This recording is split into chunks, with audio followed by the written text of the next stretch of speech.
When someone asks what's going on in the world, the answer is much more complex than most of us can imagine. I'm Dan Ringer, and we'll talk about international trade right now on The Law Works. From West Virginia Public Broadcasting. The Law Works is made possible by the generous support of the West Virginia State Bar, the Monongalia County Bar Association, and by a major grant from the West Virginia Bar Foundation, promoting public knowledge of the law in West Virginia. The West Virginia Bar Foundation, the philanthropic organization for West Virginia's legal profession and justice system.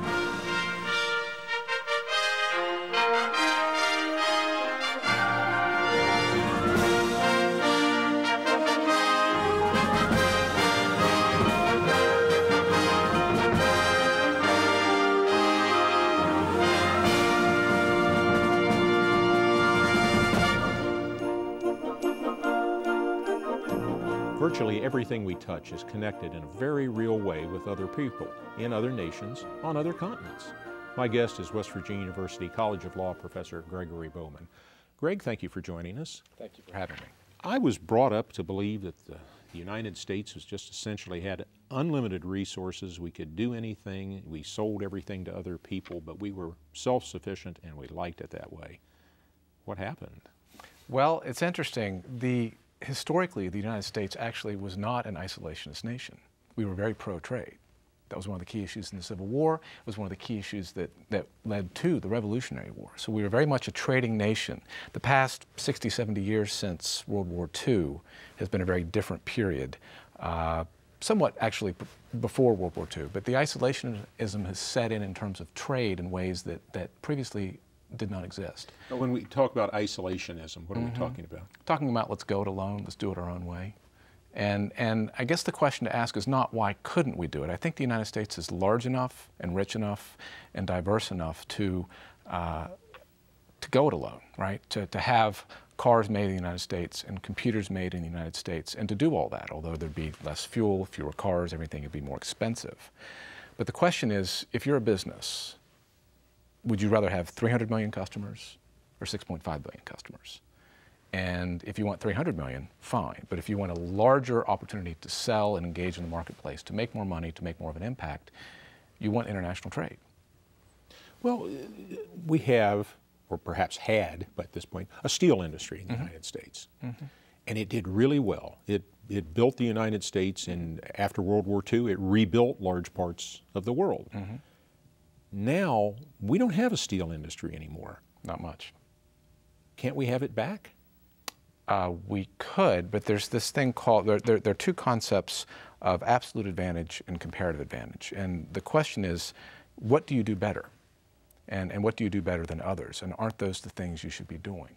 And that's what drives international trade. We grow wheat better than, say, Finland, right? So we should be producing wheat. England makes cheese better than, say, well, Spain, which may or may not be true, but right, they do these things better, and then they should trade with other nations that don't do them as well. The trick is that comparative and absolute advantages shift over time, right? So we developed the steel industry. We were a driver of industrialization, but as others catch on, they can do it for cheaper. And then they come in and they take over that industry, and we develop something new. America's strength over the past 100 years, has not been in any one industry. It's been being on the leading edge. Be that automobiles, be that steel, be it airplanes, be it televisions, be it computers, be it nanotechnology, be it internet. So it's a challenging marketplace in that you're constantly shifting from one thing to another. And that's what drives much of the current anger about international trade. But it's a moving target that you have to keep up with. Well, describe anger about international trade, because frankly, that's not something I'm aware of, except that we'd like to sell all of our stuff overseas, and for decades we did. Right. And we would like to have the cheapest and the best here, but to get that, we have to go overseas to get it. Right. Where is the anger? Who's upset? The anger, well, much of the anger is in the working community, people who lose their jobs. I mean, talk to someone in a textile industry, talk to somebody in the steel industry. Talk to somebody in the computer industry. Talk to someone who's lost their job in an industry that is no longer as competitive as it used to be. What did they do? They went to school, they learned these things, they created a career. Now they're 40, now they're 50, now they're 60, whatever age they may be, and they don't have a job. Those people are angry, right? And so the trick is, the answer to that is not to somehow not trade, right? So that cars cost 3, 4, 5 times what they do. We don't have as much access to oil. Food is more expensive. The answer is to try and cushion the blow for those industries that contract. Whenever you trade, there are winners and losers, right? The things that we do better as a nation, we will do more of because there's a larger market out there. But the things that we do less well, others will do, and we'll tend to buy from them. And if we think we won't, then I would just ask you, do you go to Walmart? And if you do go to Walmart, then you do buy into that. So those contracting industries, that's where a lot of the anger occurs. And it's exacerbated by the fact that the pace of change is so rapid. It's almost hard to keep up with. It's almost overwhelming. Well, some years back, and I think of it back to about 1950 because that's about how far back I remember. But at one point in time, if you had a tough economy in West Virginia, you would go to New York, New Jersey for work. That's right. And then typically, in West Virginia's fashion, we'd come home. And then we'd go to Cleveland or Columbus for work. Right. And then we'd come home when times got better. And then it kept on. You'd go to Houston for work. And then you'd come back and you'd go to North Carolina for work. Then you'd come back. We were a very mobile society. People were willing to move around to find jobs. That's right. As times changed, as industries changed, we'd move around. We can't do that anymore. So what do we do when the steel industry goes to China or to Japan? What do the steel workers back here do? Where in the international trade conveyor belt do they jump on and expect to get off? Well, to answer your question in a way that may be the wrong way for some, the problem is that you can't. The question is whether you should be able to. I mean, imagine if the 50 states had border controls and mobility controls, and if you lost your job in West Virginia, you could not go to Cleveland. Imagine the dire poverty. But we adjust. People leave, they find work, they come back.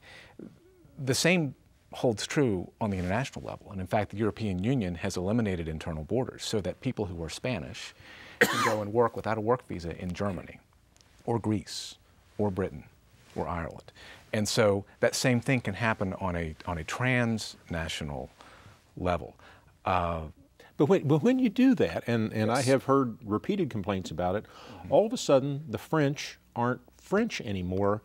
Now they're from somewhere else. They're somewhat French, yes. Somewhat, yeah. They're somewhat but French. The big dispute now is because religions are starting to mix. French thought of themselves as Catholic. Now they're having huge Muslim population increase. The British thought of themselves as British. I mean, enough said about that. But now they are probably the most multicultural society in a Western civilization. There are strains caused by that. I mean, to get back to your original question, you know, the problem of being able to, the answer, well, you can go out, means that others can come in. And of course, we're having huge debates in our society right now about that with immigration, and it causes problems, and you do get culture clashes. And I think the answer, at least in my mind, is we can talk about trade from an economic perspective. You know, yay trade, it's a win-win. I will get cheaper goods, you will get cheaper goods, I will get cheaper services, you will get cheaper services, and it will be a more integrated world. And trade does many good things with respect to the price of goods and whatnot. Clothing is cheaper now in real purchasing dollars than it was a generation ago. Well, everything seems to be cheaper and that's now. trade-driven.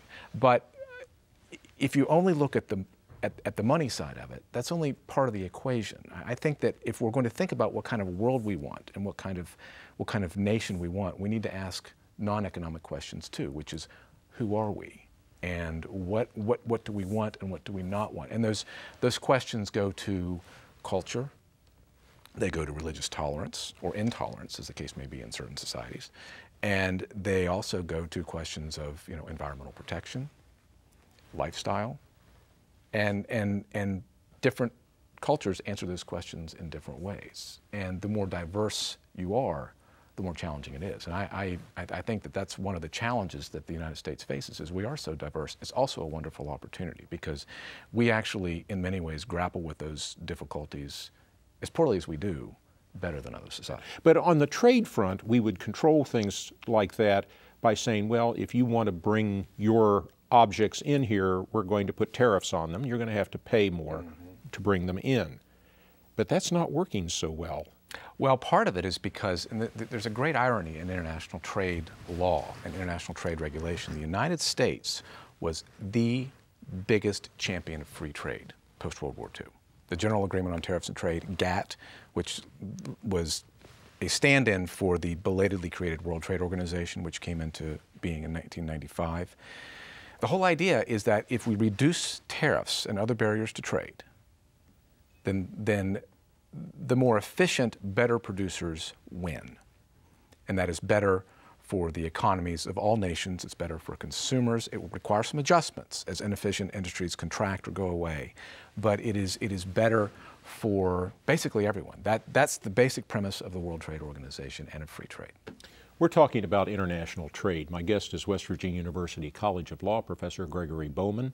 I'm Dan Ringer, and this is The Law Works. It harkens back to something you said earlier on about winners and losers. Right. And if we let the more efficient producers win, and I say let them because I suppose, I'm assuming we could stop them through tariffs or something else if we wanted to, the losers are the people who used to be in those industries, and the labor market is not mobile. I mean, physically, you can go to Cleveland, you can go to Houston or wherever you want to go, but you don't go from being a steel worker to being a coal miner readily. There's education, there's training, there's experience involved in those things. And you certainly don't go from being a coal miner to being a CPA or an attorney very easily.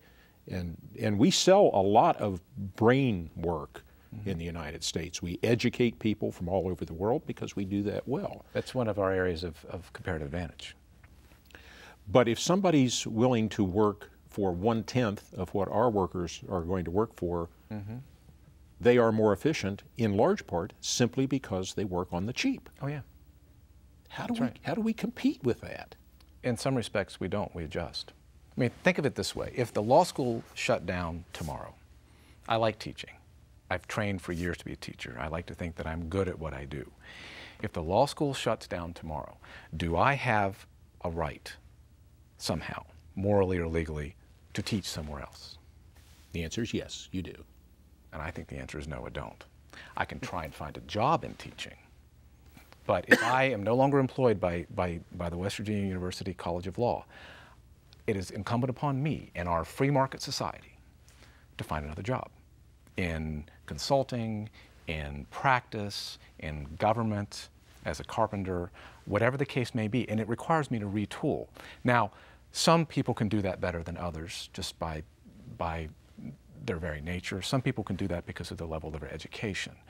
So that actually points to a really interesting emphasis that a really interesting point that we need to emphasize more, which is that we need to prepare people in the modern marketplace to be more adaptable and to be more flexible and to adjust more quickly, because jobs do change. The average person in the workforce has 4 different careers. I'm on my 3rd.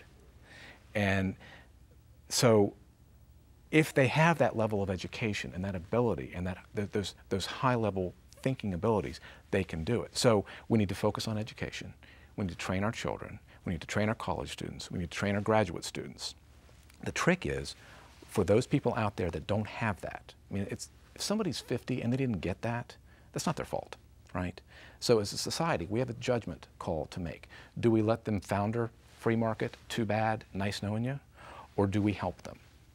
And that is a decision that we need to make as a society. We do have laws there to protect them, but those are, it's a harsh thing to say, but those are the people who are losing in the global marketplace. I mean, there are far more winners than losers, and that's the point. As a society, as a nation, we benefit more than we lose.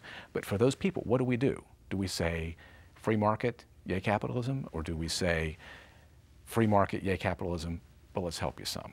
And for those who are coming in the pipeline, my children, do we say, we're going to make sure that if your life takes a turn for the worse, there's an unexpected turn, you're able to adapt? You know, it sounds like we can say, okay, this is the thing to do. We're going to start doing this now. We're going to offer better education. We're going to offer more diverse education. Easier said than done. Lots easier said than done. Yeah. Now we're trying to figure out how to pay school teachers commensurately with the value of what they do. And then if we do that, do we have the right to expect better performance from them? Do we have the right to expect to be able to cast aside the ones that don't measure up? And that's really what's happening in our economy at a base level, is we are confronting the very real possibility and the fact that we are casting aside people who just don't measure up, maybe for no reason of their own. Right. Of course, you could always point to the person who dropped out of high school at 16 and say, that's your fault. You made that bed, you're in it. Sometimes it is, sometimes it isn't. Right. Is there some way in this international trade win-lose contest to build in something that will help us recover the resources that we lost in the people?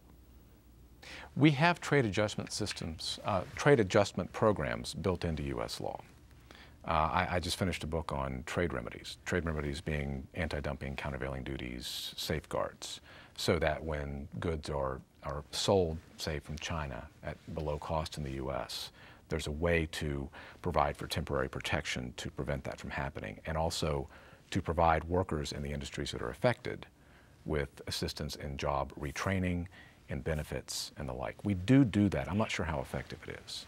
We're talking about international trade. My guest is West Virginia University College of Law Professor Gregory Bowman. I'm Dan Ringer, and this is The Law Works.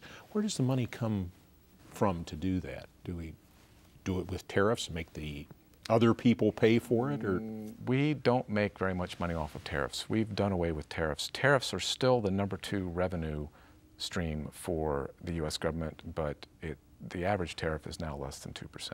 So it comes somewhat from tariffs and somewhat from general revenue sources.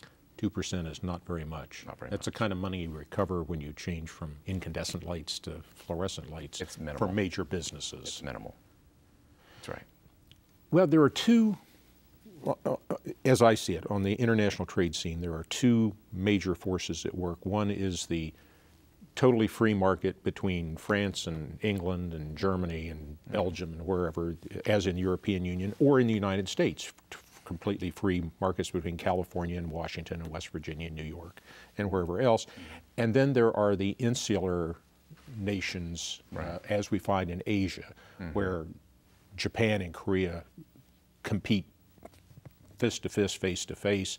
China historically hasn't competed with much of anybody, but boy, what a big market that is. And they're fairly protectionist in terms of allowing people into the market, and they're different in that sense. But still, I see the difference between their economies as the economies of China and Korea and Japan are very top down in terms of the government is saying, you're going to do this, and you're going to do this, and you're going to do this. Go out and do it, and then keep the profits. And they direct the development of the economy, and it's very rapid. I mean, the Koreans have been incredibly successful doing it, and the Chinese economy, the figures are a little bit iffy, but it's growing at about 10% a year, which means that China's economy is doubling every 7 years. Is it doubling because it has the market and the resources within itself? Not really. It's mostly export driven right now. There's a real emphasis on trying to develop the domestic consumer market. But ironically, one of the things that's happening in China is that the average Chinese family saves 25% of its income. And the reason they do is because there's not a real insurance market. And so if you get sick, you pay out of pocket. So there are many Chinese workers who are not willing to spend. And the government wants them to spend, because imagine when you have 1.3 billion people consuming. They won't need the United States to buy their products. They won't need Korea and Japan to buy their products. So what they want is they want to develop that, and one of the ways they're trying to develop it is by, get this, creating a healthcare system that provides for coverage through the government. They're seeing exactly the opposite problem that we have. We're having this debate about healthcare and how it's costly and you should have choice, and they're seeing a need for healthcare in order to stimulate internal consumption because people won't, because they're sitting on their money. What if I get cancer? It seems like the patriotic thing to do, and it doesn't really matter what country it is to buy stuff. After the attacks on America, September 11th, 2001, right. Well, President Bush came out and he said, go to the mall, continue to buy things. It wasn't as simplistic as that, but the idea was let's keep money in circulation, let's not hoard, let's not become more isolationist. We need to have people working to sell things, to produce things, to buy things, to replace things. And China, I guess, is the same way. But at the same time, we have these great international trade victories for America. I heard a report the other day that said General Motors' largest market now is not the United States, it's not Canada, it's China. Well, that's wonderful. That means we can just produce cars endlessly and send them to China. There are billions of people over there as opposed to, tens of billions of people over there as opposed to just billions here. It's a great market. So General Motors, send your cars over, bring the money back here. But it doesn't work that way. They produce them there. Just like Toyota produces the Camry here, just like Mercedes-Benz, Daimler-Benz produces its SUVs here. The products are made there. Volkswagen also has its largest market in China. So it does not work that way. But you can get cash that is made there that may stay in that market, or it may be sent elsewhere. You've got a question of, we talk about goods, international trade is goods, but you also have a question of an international trade market in labor, and you have an international market in finance, in money, right? So if you restrict the flow of goods, then you have less growth. If you restrict the flow of labor, you have less growth and opportunity. If you restrict the flow of money, you have less growth. And right now in the world, we're actually fairly good at not restricting the flow of goods. We're having real social issues with the flow of people. And the flow of capital works okay, but the problem is perhaps it works too well and we're having trouble tracking when capital is used for illicit purposes like terrorism. There is, ironically, a pretty good TV comedy on now. It's a program called Outsourcing, where some American low-level executives have traveled to India to try to train them to handle consumer support the way Americans expect consumer support to be handled. And you have the clash of cultures there, and it's funny to watch it in that context. In reality, it's not so funny.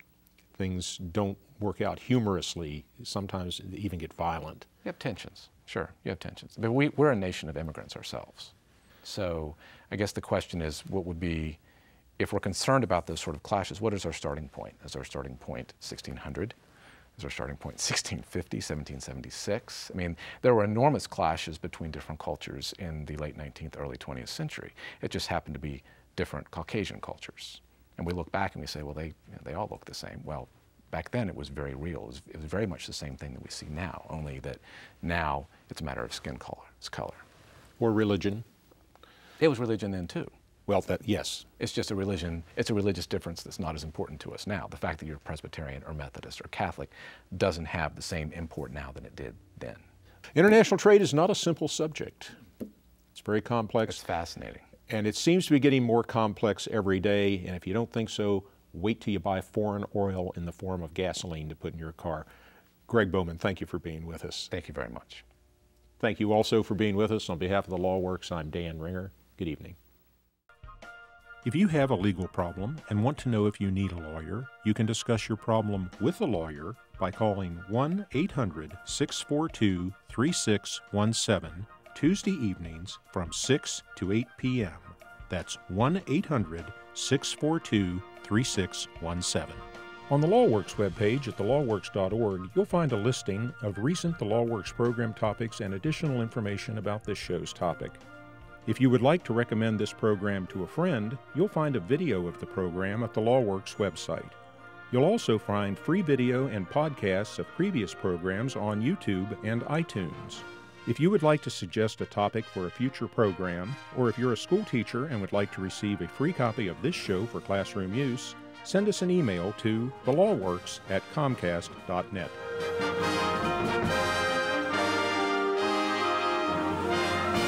The Law Works is produced in cooperation with the West Virginia State Bar, the Mountain State Bar, and the West Virginia University College of Law.